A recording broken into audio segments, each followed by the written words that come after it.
रामलाल का छोटा सा गांव भैंवपुर घने जंगलों के बीच बसा था। वहां शाम ढलते ही अजीब सी खामोशी आ जाती थी। गांव के बाहर एक पुरानी हवेली थी जिसको लेकर कई डरावनी कहानियां प्रचलित थी। रामलाल अपनी पत्नी मधु और अपनी बूढ़ी सास शकुंतला के साथ एक पुराने मकान में रहता था।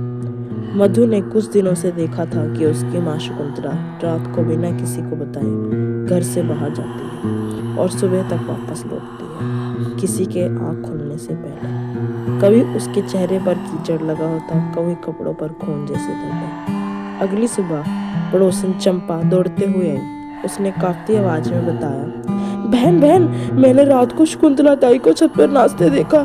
उसके सिर के बाल हवा में लहर रहे थे जैसे वो चुड़ैल हो। मधु की बात को गंभीरता से लेते हुए मधु के पति ने अपनी सास का पीछा करने के बारे में सोचा। आधी रात को उसने देखा कि शकुंतला अचानक बड़े डरावने से हंसने लगी और सीधा जंगल की तरफ भाग रही थी। जंगल के बीच में एक पुराना कुआं था। शकुंतला कुएं के पास किनारे खड़े होकर जोर जोर से चीखने लगी और अचानक उसका चेहरा बदल गया। उसकी आंखें लाल हो गई और लंबे नुकीले दांत निकल आए। रामलाल डर गया, लेकिन हिम्मत करने का सामना उसमें था। वो पेड़ के पीछे से खड़ा होकर ये भयावह दृश्य देख रहा था। शकुंतला, जो अब चुड़ैल बन चुकी थी, उसने डरावनी आवाज में कहा, अगर तुम मुझे हर रात अमावस्या की रात एक लड्डू देगा और कुछ बलि देगा तो मैं तुझे नहीं खाऊंगी। रामलाल जैसे ही वापस घर पहुंचा, मधु को उसने सब बताया। दोनों ने डरते डरते ये सौदा मान लिया। अमावस्या की रात दोनों ने लड्डू लेकर जंगल के कुएं के पास रख दिया। तभी एक तेज झोंका आया और सास चुड़ैल की भयानक परछाई वहां दिखी। उसने उसे उठाया और जोर से हंसी और हवा में गायब हो गई।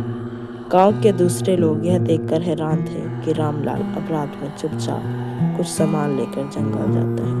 लोगों ने सोचना शुरू कर दिया कि कहीं रामलाल खुद तो चुड़ैल नहीं बन गया है। गांव की पंचायत बुलाई गई। सबने रामलाल को पकड़ लिया और पूछा, अरे भाई रामलाल, तुम इतनी रात को जंगल में क्या करने जाते हो? हाँ बताओ।